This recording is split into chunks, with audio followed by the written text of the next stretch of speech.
I see we've got about 13 people. That's good. So we'll get started. Um, as always, welcome to Mel 603. Let's look at our weekly schedule. This is week 6 already. Ooh, we're flying right along. We got one more before spring break. So we're moving quickly, and that's a good thing. This week, last week you were to observe a student due process and report. Um, some of you did some other things besides student due process. That's fine. The thing that I wanted you to get out of observing student due process is um, how long, involved, and cumbersome it is each and every time. You can't ever assume, well, this is a minor infraction. That's a fallacy. And this, I'll just do the shortcut on this one. I have one person who wrote, well, they didn't bother to get any witness statements because the kid admitted what he did. Oh, that's not good. Um, that's the very one that later on the kid will say, "Oh, I didn't admit to it," or they made me say I did it. And if you don't have any, you took the shortcut of not getting any witness statements, and then later on appeal, the kid recants his own testimony against himself.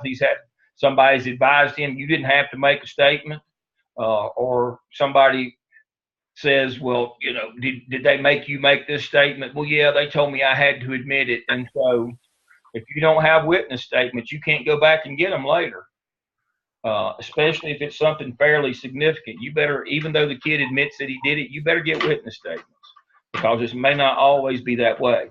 See, appeals are based on one or two things.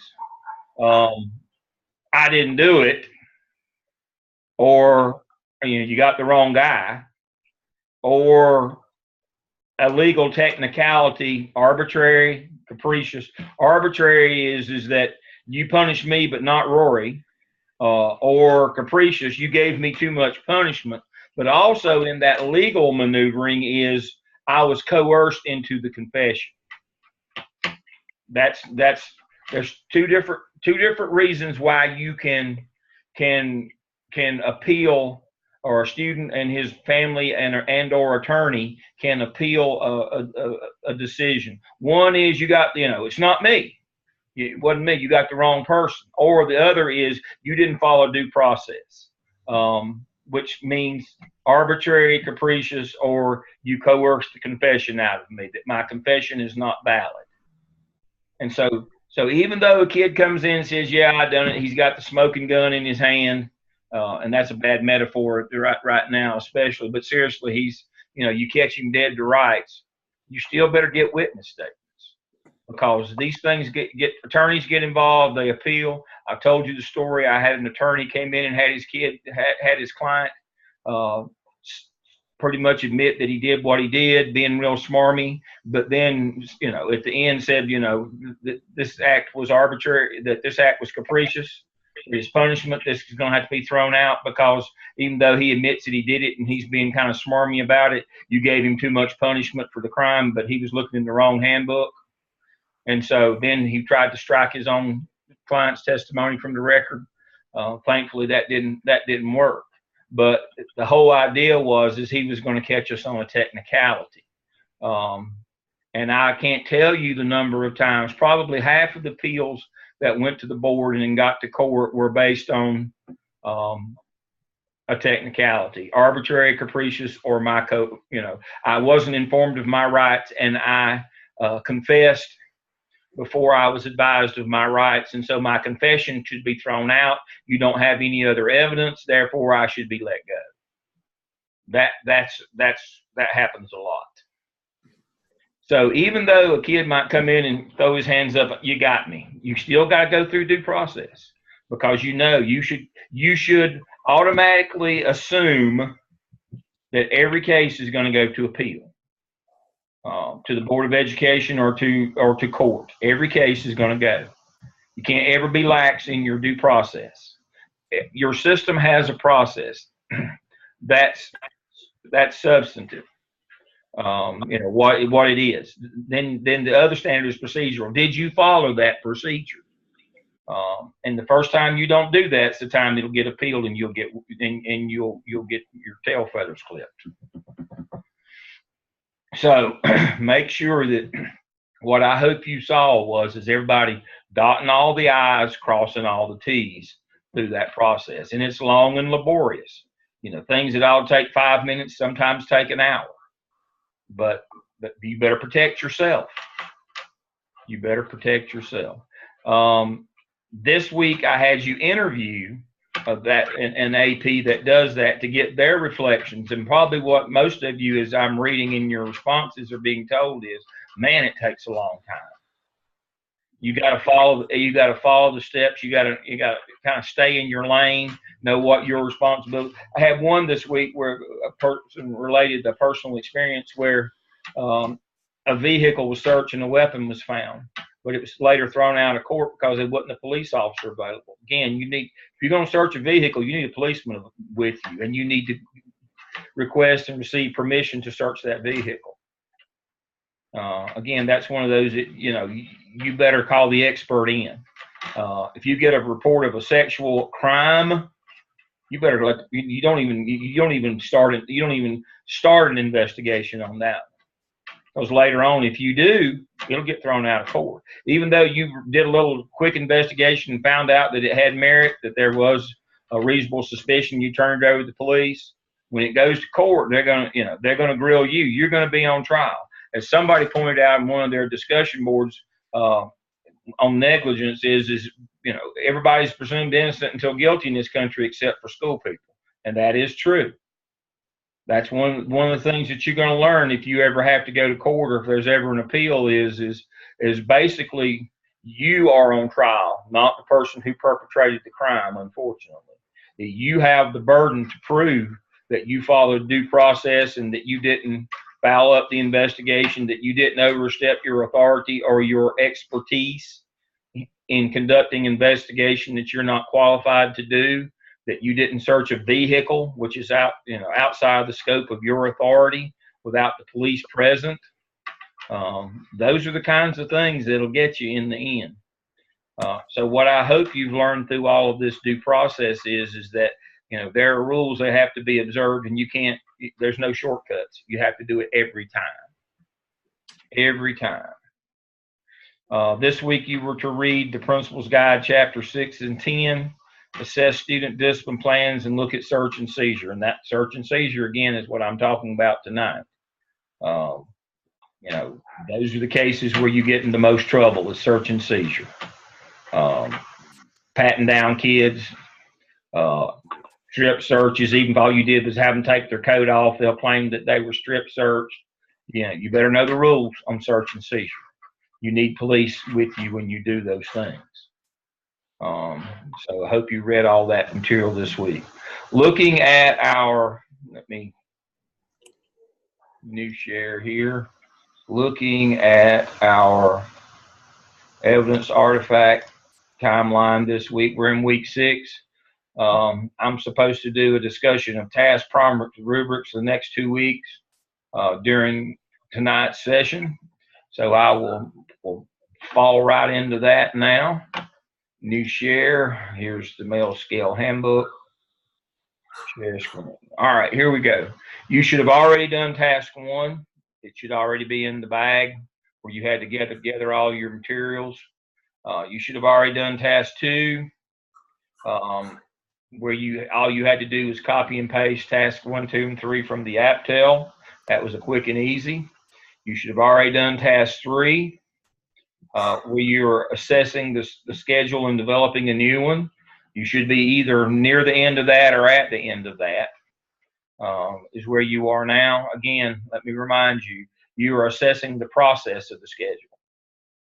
How did those stickies get on that whiteboard? Did you follow federal law? Did you follow state law? Did you follow local board of education policy? Did you follow best practices, and did you follow teacher input? And did you do it in that order? If you didn't, then you're probably not going to have the schedule of your dreams. Does your schedule support the school improvement plan? Back in task 1, we asked you to look at, You know, what involvement does the school improvement team, whose task is to develop the school improvement plan, what input do they have in scheduling to make sure that the initiatives from the school improvement plan are funded through the local budget? And does the master schedule align with that? For example, in elementary school, if your emphasis this year on math, did you add more time in the daily schedule for math instruction in the master schedule? It's kind of hard to support the notion of improved math scores and not increase any instructional time. What else did you do in the master schedule? Maybe you didn't change the master schedule. Maybe in your school budget, you bought a new math program to use with kids in class through technology. Maybe you did that. But either or both, through your master schedule and or your budget, or both of them, we should see some links back to the initiatives from your school improvement plan. Your school improvement plan has to be more than some document or notebook that sits on a shelf. It is how you enter into the continuous improvement cycle that schools must be in all the time. And the only way to really improve a school is to make sure your resources and your operations, your management routines, your schedule support the school improvement plan. Otherwise, that whole process that takes all that time, effort, and energy is just futile if you don't support it through your master schedule and your budget. If you didn't learn anything else from me this semester, that's the one thing that I hope you will take forward when you get your school, when you get to be principal, is that old that old dull man told me that if I want to improve my school, I have to link my budget and my master schedule to the school improvement plan. If you can remember that, that's the secret. You know, that is the one kernel of truth that withstands all challenges. If you can do that, you can make a difference in your school instructionally. All right, you should be moving to task 4. Task 4, you've done this 2 times before. You simply you reflect on it by writing your competencies.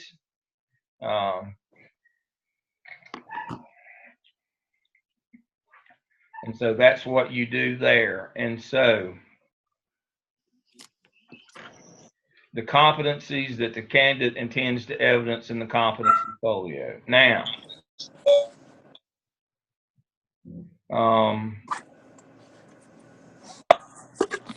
you got to do 12 competencies for the OMA. And let's see.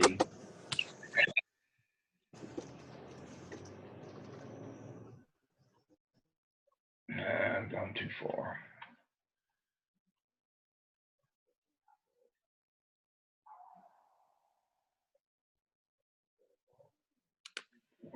And let's go back.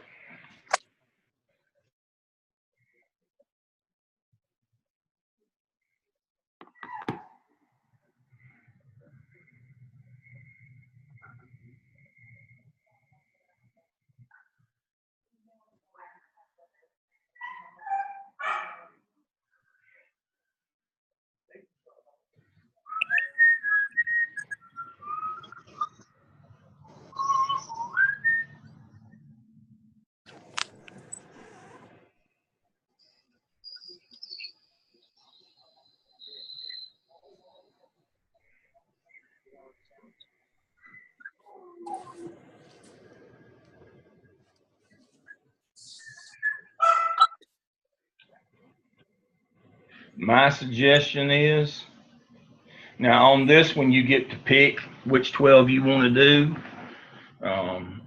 My suggestion is to pick the first 12, but I'm kind of linear.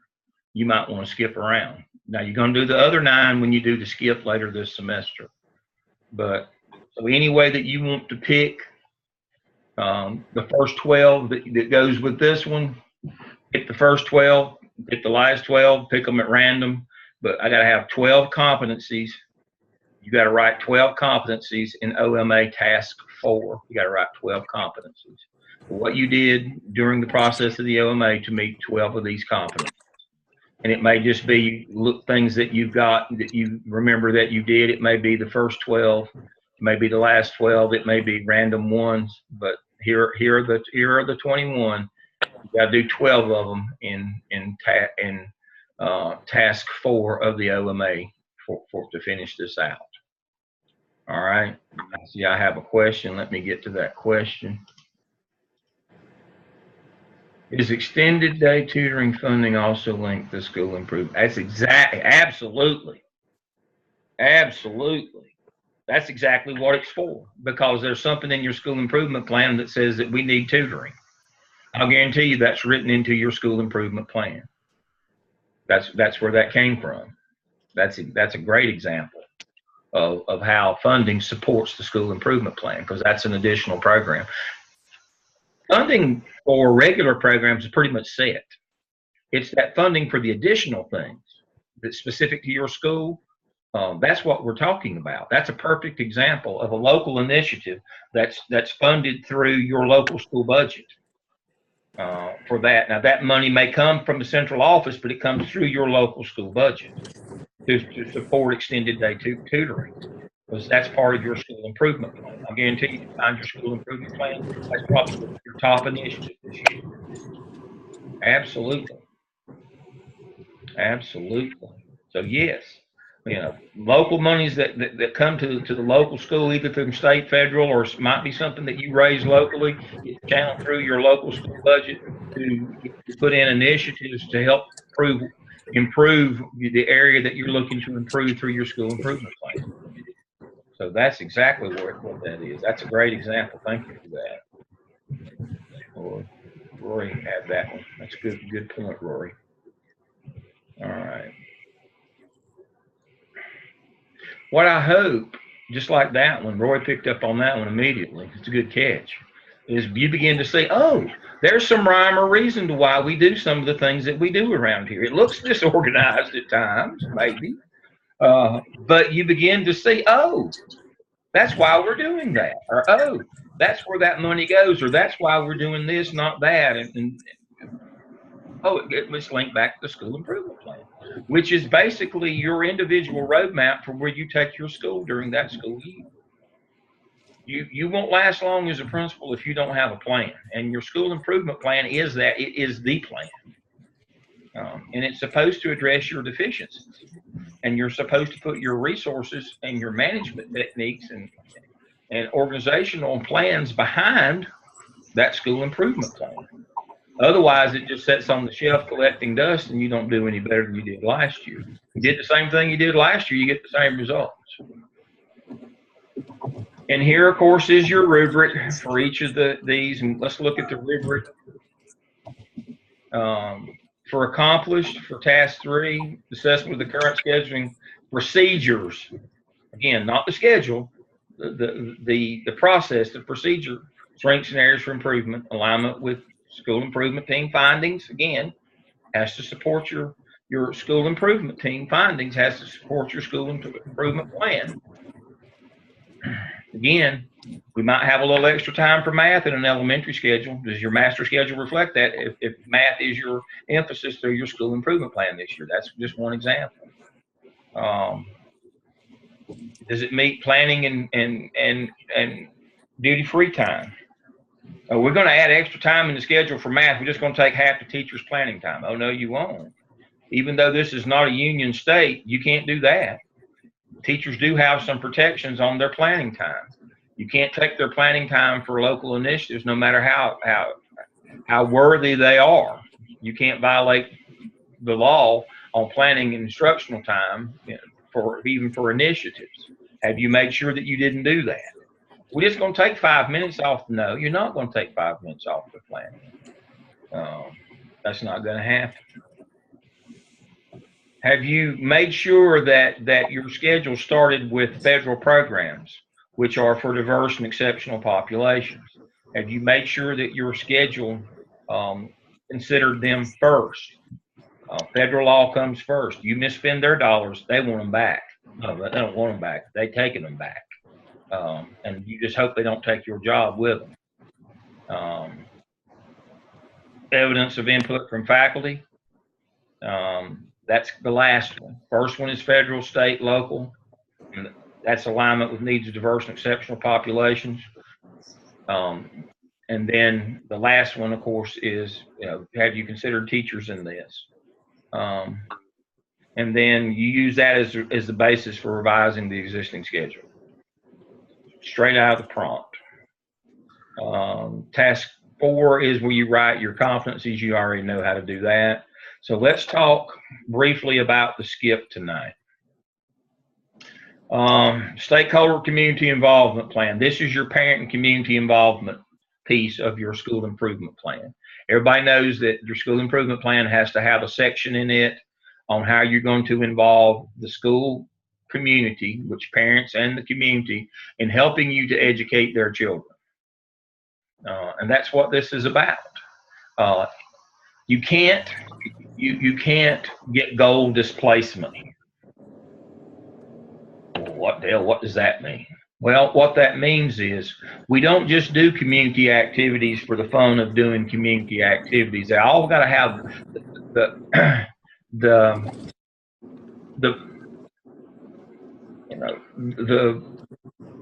end game. The backbeat, as I call it, always has to be improving outcomes, instruction, test score. That's always the goal in mind. You don't just involve these people because somebody says you have to involve them. The overarching theory is we involve them for the purpose of improvement. So just having, opening up your gym and having community activities in your gym, that won't give you that backbeat, that jump in test scores. But maybe if you have parent math night,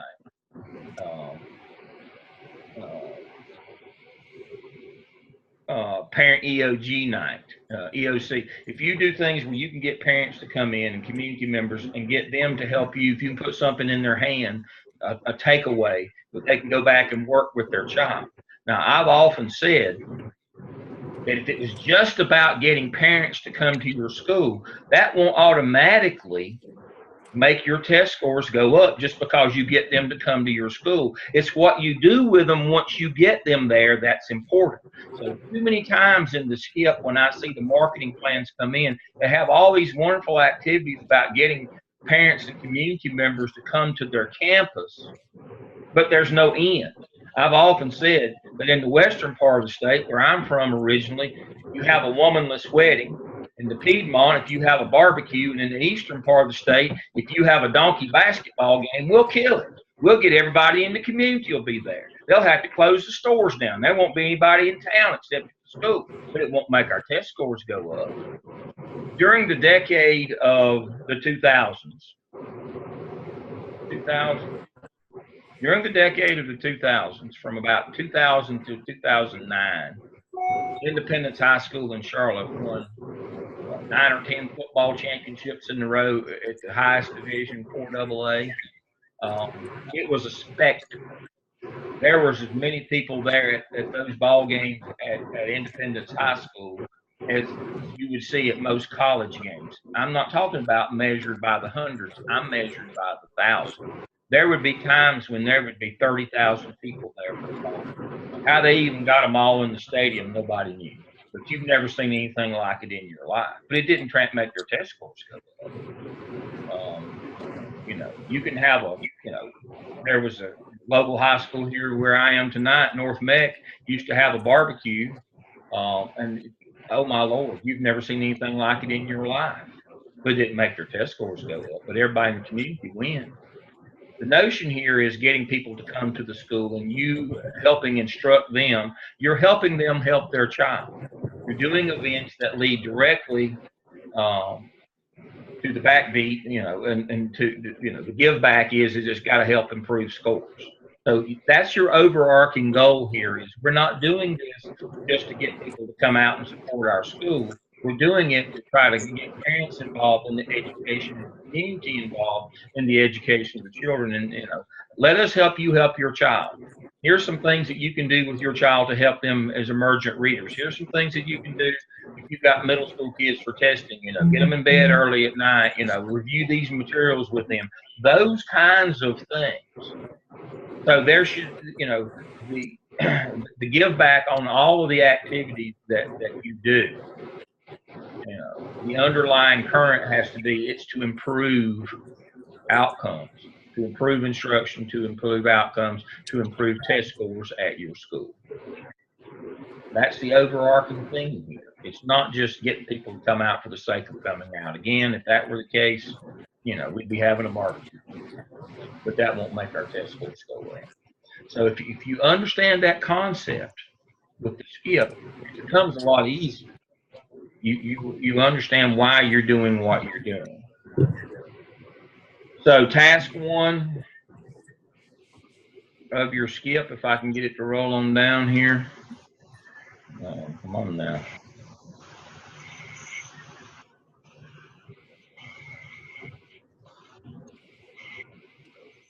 The candidate will lead a skip team. I would use the same group that I use my PLC. Conduct a needs assessment, determine the gaps in communication between the internal and external communities. The whole notion here is once you're better able to communicate with them, then you'll use that communication to bring them into your school for events that matter, like parent night, family math night, family reading night, EOC night, EOG night, college night, those kinds of things. You will bring them in, but you can't get them to come if you're not communicating. See, too many times we make the assumption that we'll just advertise these things and people will come. We got to make sure, first of all, that we have open line of communication with these stakeholders, with these parents, with these community members. So your first job is to conduct a needs assessment to see if there are gaps between the internal, the inside of the school, and the external community. Now, don't do a needs assessment for what do we need at our school. No, this is a specific needs assessment specifically to identify these gaps. Half of the needs assessments I see for the skip are just a general school needs assessment. We need uniforms for the band. We need more computers in the classroom. No, that's not what this needs assessment is about. This is only about where are our gaps in communication and how could we maybe fill those gaps with social media, with technology. That's what we're looking to do. So you'll do that first. The needs assessment includes a background description, the setting, a clear statement of the purpose. The purpose of this needs assessment is to find gaps in communication. That's the purpose. Not determine if we need more textbooks or choir robes or any of that. It's specific to gaps in communication. A list of participants, analysis of the finding, a set of recommendations. A set of recommendations that includes both short and long-term objectives. Short-term objectives is to use Twitter, Facebook, Pinterest, whatever to connect with parents. Long-term objective or long-term goal is to have a family math night once we get them all on board. Let me say that again. Short-term is communication-based. Long-term goal is to have some event at your school that will help you instructionally with can't be any clearer than that. I don't want to see long-term goals that are about getting computers. No. We want to bring these people into our building for the purpose of helping them to be able to help their children. That's the heart of the skip. There's a lot of research says that parents just standing around the building actually make the test scores go down if they don't have a purpose. So we need for them when they come to have a purpose. We need to have a program for them. Here's how you can help your child. But they won't come if you're not communicating with them. We've got to become more modern in our communication system. Kids don't carry written things home, and if they do, parents don't read them. Kids forget. Parents don't read them. They stay in the bottom of the book bag. They never get kids. Parents don't check their kids' homework. That notion, then for a long time when I was an elementary principal, we'd pin notes through their shirt when they get ready to go to the bus, and they would all be on the floor of the bus when the bus came back that afternoon. That doesn't work either. You got to capture social media. That's your key here. Whether it's Twitter or email, or whether it's LinkedIn or WhatsApp. They will test him. Instagram, Facebook, you've got to get in the modern times with your communication with your stakeholders. That's the whole notion. So when I see short-term goals, they should be technology based. Let me say that again. When I see short-term goals, they should be technology based. All right, now you're going to do a climate analysis in prompt 2. You're going to go to the teacher working condition survey or a secondary climate survey. You've got that. You've got a climate survey in South Carolina schools. You are going to look specifically at school leadership. You can also in prompt 1, when you're doing your needs assessment, you can look at the parent component in TWC and that first one as well. When you're looking at analysis of your findings, you can look at the parent involvement component in the TWC there as well. You may replicate some of those questions, but prompt 2 is only about the school leadership section of TWC.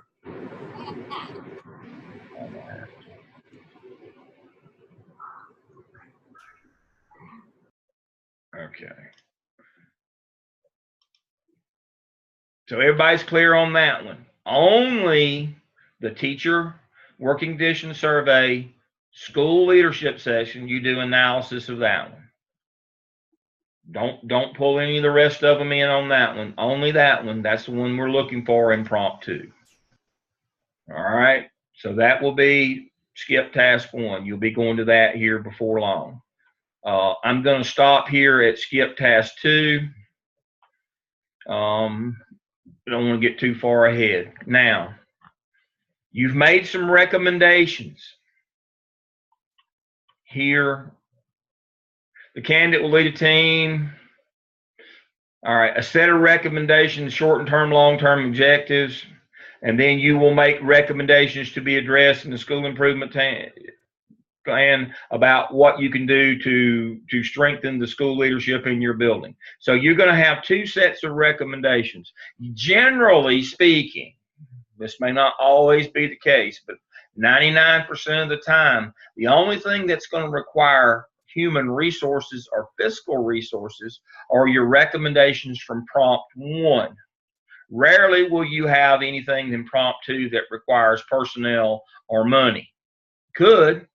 I'm not saying it's impossible, but generally what's going to take resources, both fiscal and human, that's people and money, are the recommendations from prompt 1. If you're going to have family math night, what's it going to take? Well, it's going to take 6 people. It's going to take $1,000 for food and we're going to give them some consumable materials. It's going to cost about $800. I mean, that's what we're talking about here. So when we talk about resources, the candidate lead a team to identify both fiscal necessary to complete your skip.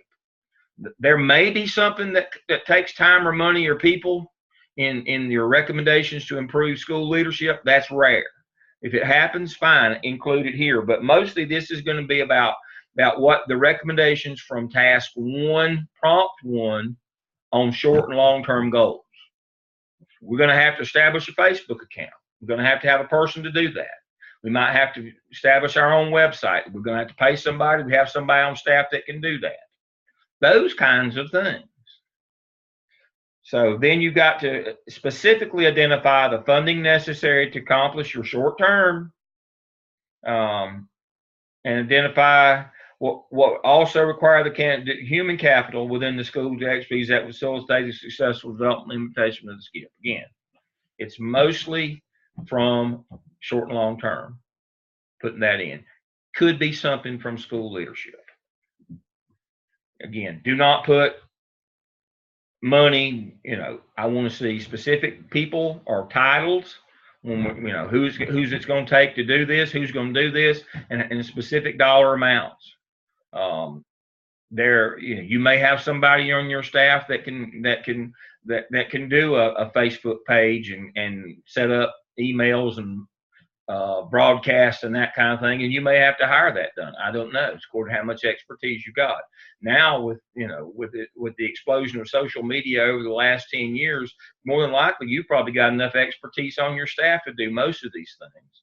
I mean, even me and my my old geezer buddies, we've set up a WhatsApp network ourselves. And so, it costs us $1 a year to have a WhatsApp account. And we have our own little network, and we have one of the guys just manages them. And he's young, though. He's only about 50, so he's pretty young.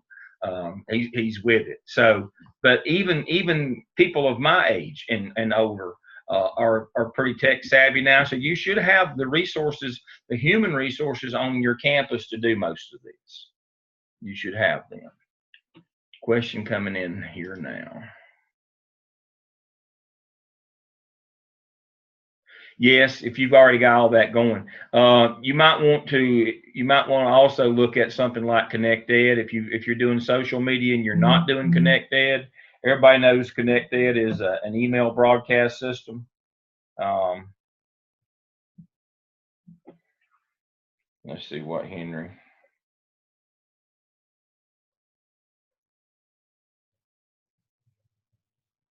Okay, he really hopes it records tonight. Well, it's blinking. I hope it records too, Henry.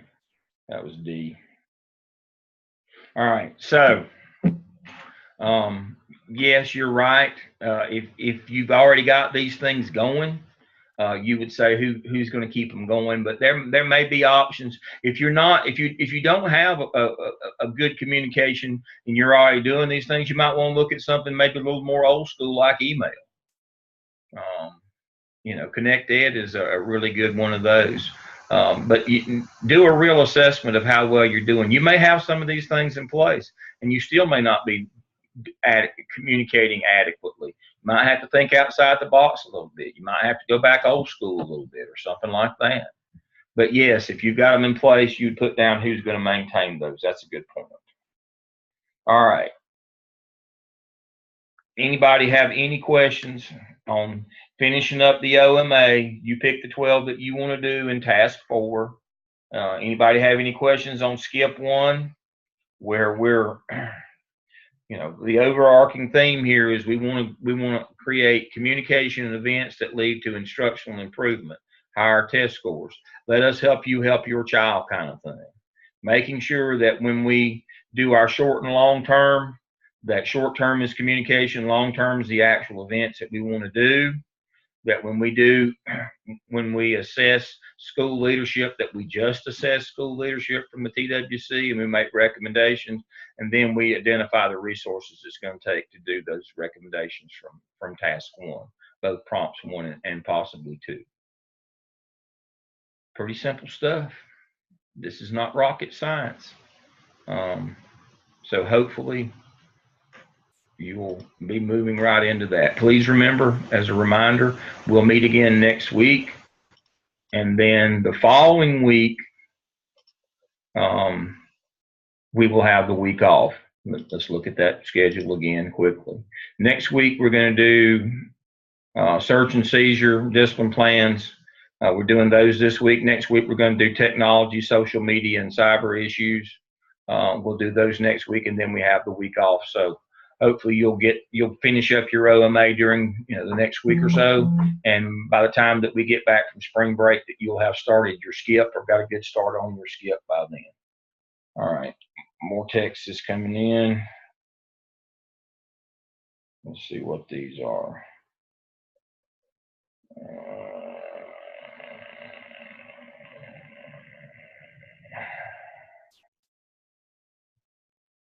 to answer that question later. All right. So moving on to tonight's lesson. We've already covered most everything that is on our board for the evening.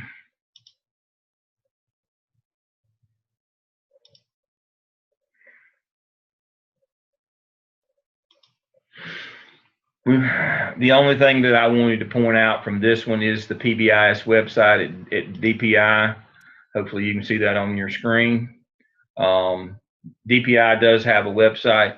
It is state law that every school must have, and every school district must have some sort of behavior intervention plan in place. It doesn't have to be PBIS specifically, but that's the one that they recommend. Let me say that again, because we have some people who are confused. You've got to have some sort of plan in place for behavior, an intervention system at your school. Most everybody uses PBIS. Some people use, there's some other products out there besides that. The one the state supports is PBIS. Now, that doesn't mean that your district is automatically doing it. They may have some other system in place. But North Carolina supports PBIS. They do have they have some place where you can actually fill out a grant request for funding. They've got information, they've got professional development, they've got all kind of resources. This is the website at DPI. The link is on tonight's weekly whiteboard. We have the link to this. And so if all these links are live and you can go in, it's been updated and you can get information. If you're not familiar with it, if you're doing it but you really don't know why or how you're doing it, you need to become more involved in PBIS. You need to know more about it because prevention is, an ounce of prevention is worth a pound of cure. You want to be working on this end of your problem, trying to prevent things from happening. We've talked about that last week, antecedent to behaviors. Noticing and dealing with the little things before they become big things. That's the whole initiative behind PBIS is trying to prevent things from escalating, little things from escalating into big things, and trying also to prevent the little things. So there is a website at DPI, and here's the link to it on our board. So if we go back there, we've already covered incident reporting, code of conduct. We've already seen my conference presentation. The only other thing that I had for you tonight, and it is a long one. I apologize for the link, but it's well documented with court cases and laws and those kinds of things. I'm going to spend just a few minutes. I see my time is about up. But it's this violence in schools. Hopefully you can see that on your screen. It is a crime, violence, and safety in public schools, and extensive loss. Protocols are always preceded by extensive loss. Got to be more proactive to stop the little things from becoming the big things. I've got some references here about why schools are violent. Unfortunately, we had another school shooting this week, 17 dead. And got some definitions, some data from different organizations like the World Health Organization, what violence is, shootings, weapons, sexual crimes.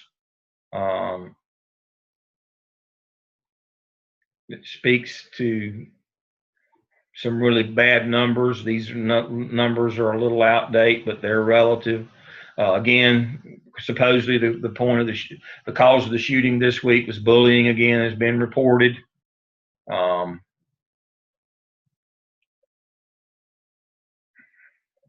But take a half an hour or so.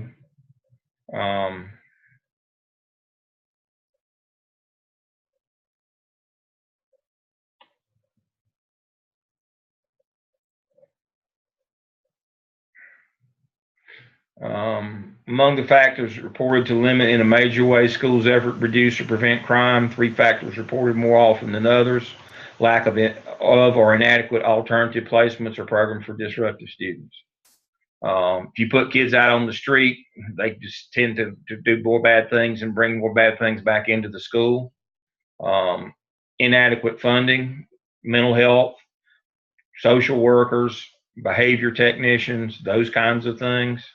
And then policies on disciplining special education students, where you basically have a limit to the things that you can do with them. Um, I would I can give you data and facts to support all three of these arguments and to disprove all three of these. But this is what people perceive, and there are some truth in all of these.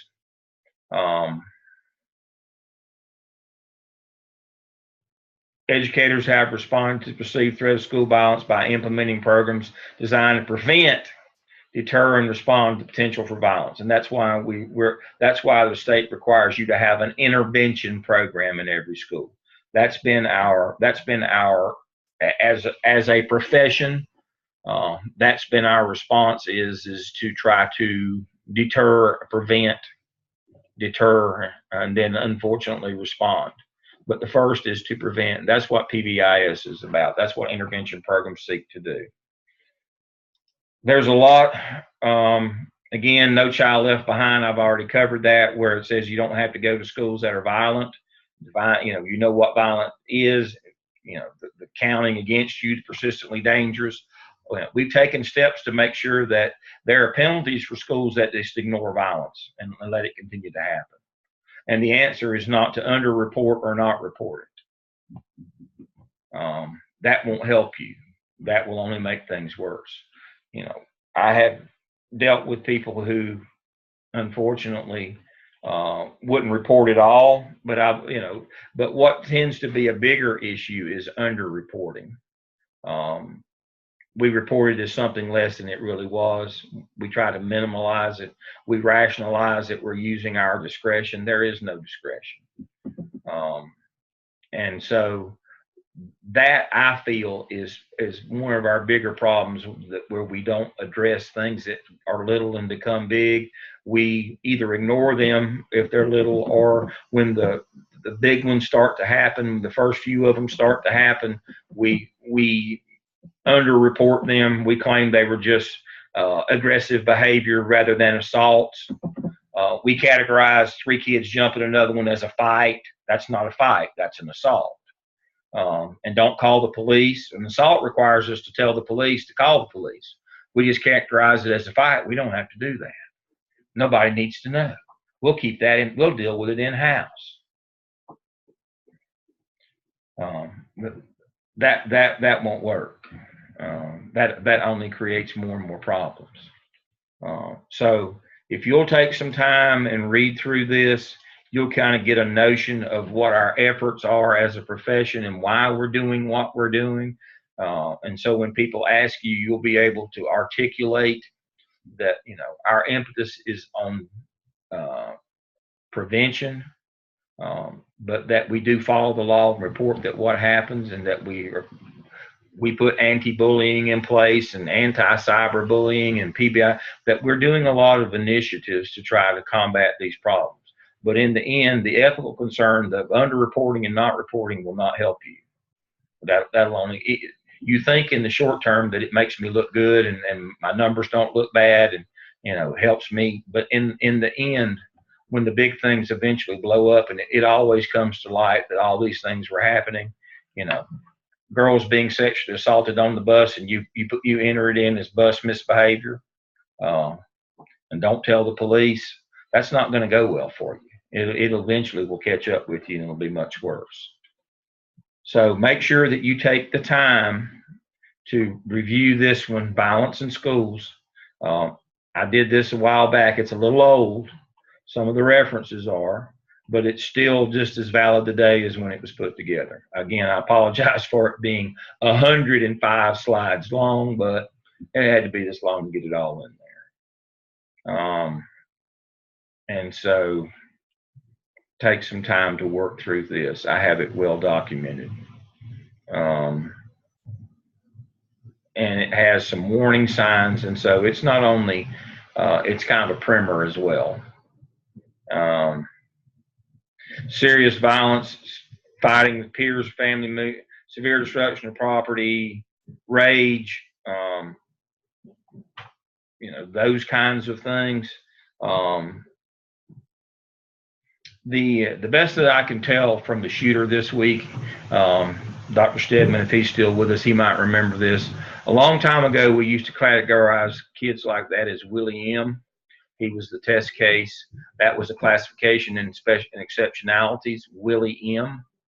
Willie, last initial M for the kid that it was named after.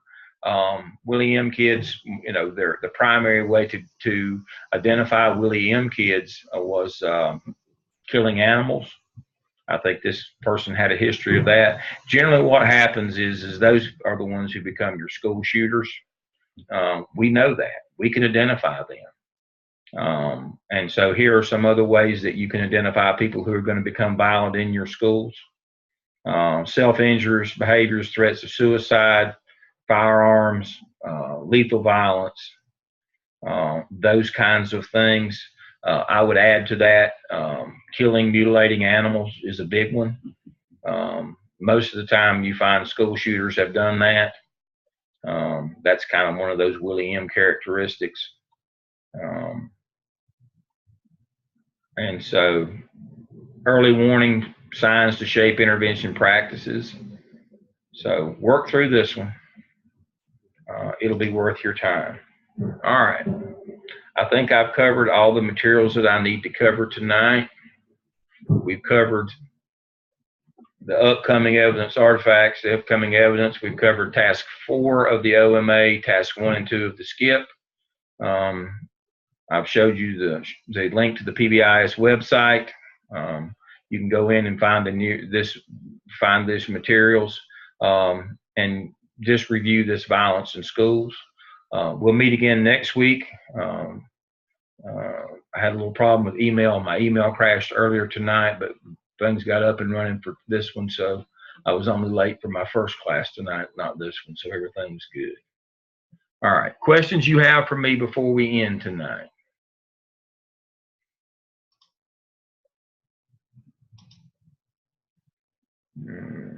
Let me stop share. All right. I don't know. I guess Dr. Stedman's already left us. Anything for the good of the group before we go? All right. I'll see you all next week. Have a good week.